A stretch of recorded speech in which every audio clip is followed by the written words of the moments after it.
The atmosphere was dim in Bootleg Kev's studio when the discussion shifted to one of the most eagerly awaited albums in years, Clipse's Let God Sort 'Em Out.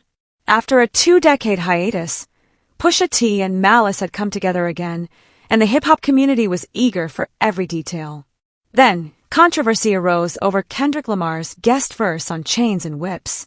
Some critics suggested that Kendrick's involvement indicated a political strategy, an effort to connect with the hottest artist of the moment and create a coalition that would attract a younger audience to Clipse. However, during a recent episode of the Bootleg Kev show, Malice quickly dismissed that notion. Welcome to Celebrity Cookies, where the tea is always hot and the stories come with sprinkles of surprise. Make sure to subscribe, leave a comment with your take on the story. I think that narrative needs to die as well, Malice stated firmly. Kendrick is out here setting trends. He has his own movement and is breaking records. To suggest that he needs to team up with us, or that we need to form a coalition, I don't even like the sound of that. You can't diminish what he's accomplishing. He's doing his own thing. We brought Kendrick onto the album because he's an exceptional lyricist. In these remarks, Malice rejected the idea that Kendrick's involvement represented anything more political than a celebration of artistry. He emphasized that Kendrick's success is genuine and not artificially created. This narrative will explore Malice's perspective, the significance of Clipse's reunion, the impact of Kendrick's legacy, and why the notion of a coalition misses the essence of their collaboration. Clipse's reunion was more than just a typical comeback. Pusha T and Malice had significantly influenced early 2000s rap with their sharp lyrics, drug-themed anthems, and an unmatched chemistry. When they announced Let God Sort 'Em Out, fans were excited but also questioned their relevance. Would their sound resonate in 2025? Would their drug dealer metaphors still hold significance in a streaming-dominated landscape? The answer appeared to lie not in guest appearances or gimmicks, but in a collaboration rooted in mutual respect. Enter Kendrick Lamar, a figure whose rise has been extraordinary, with hits like Alright, Mad City, and Damn, and even a Pulitzer Prize. His discography reflects the evolution of modern rap. Collaborating with Clipse presented both an opportunity and a challenge. On one hand, Kendrick's verse could overshadow the duo, diverting attention from their reunion. On the other hand, it could enhance the project, demonstrating that Clipse's lyrical skills remain competitive. Critics who focused on the idea of a coalition overlooked the artistic integrity at play. Malice, however, was determined to challenge that narrative. In his view, Kendrick was not just a political tool or a strategic partner, he was a fellow artist. A skilled wordsmith worthy of recognition for his writing, rather than his chart performance. He's doing what he does, Malice remarked, as if to remind doubters that rap is not merely a game of alliances, but an art form defined by talent. Kendrick's achievements, his record-setting successes and dedicated fanbase, existed long before Clipse reunited. To imply otherwise was to misinterpret Kendrick's role in hip-hop. Additionally, Malice suggested that discussions about coalitions diminish the importance of individuality. If Clipse needed another artist to enhance their relevance, it would make their reunion seem unstable. Instead, Kendrick's collaboration should be seen as complementary, not riding on a wave of popularity, but strengthening both legendary brands. Clipse contributed gritty street stories honed over 2 decades, while Kendrick infused poetic depth and impactful social commentary. Together, they created a synergy that bridged generational gaps. Take note of where Chains and Whips fits within Let God Sort 'Em Out. The album begins with Pusha T's stoic intensity and Malice's bold energy, establishing a connection to Dipset's roots. By the third track, listeners are ready for something surprising, a verse that not only boasts but also questions power, legacy, and the weight of success. Kendrick's entrance is not a diversion, it serves as a crucial emotional turning point. His lyrics pay tribute to Clipse's legacy while also advancing it.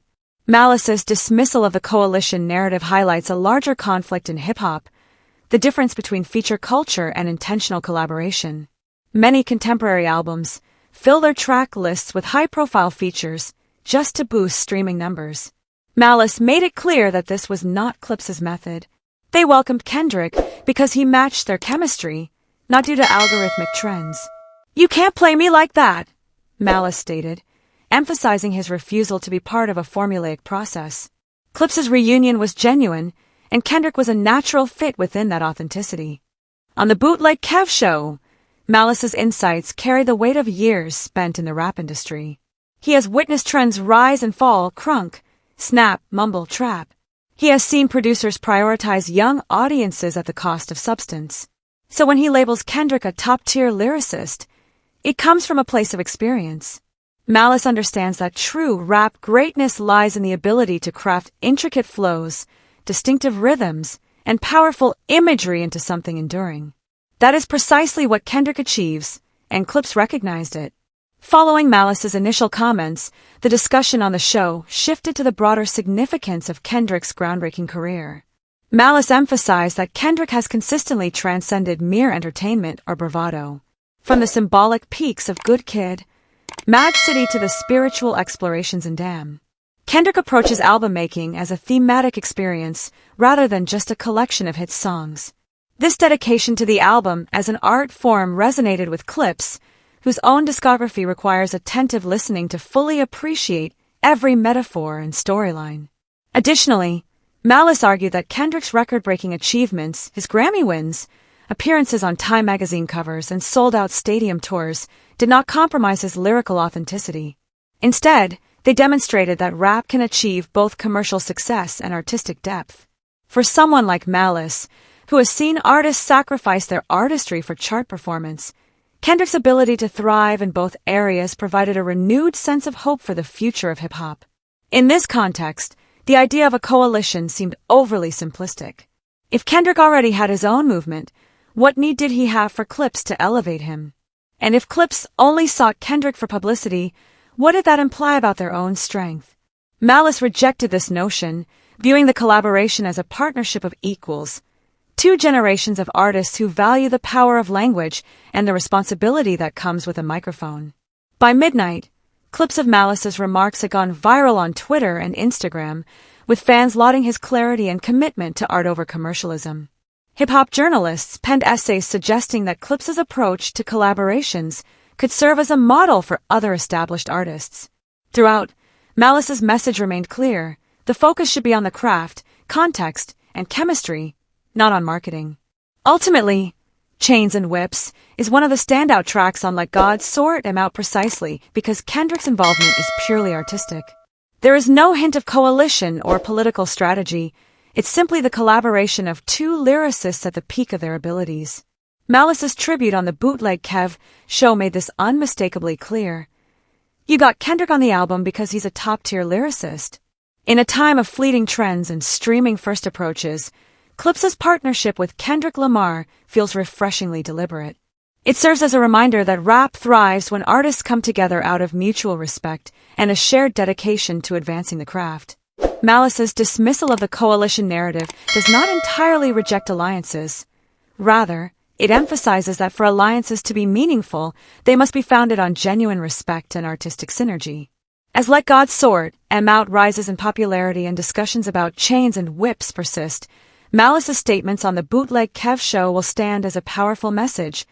Collaborations should respect legacy, enhance artistry, and never mix strategy with true meaning.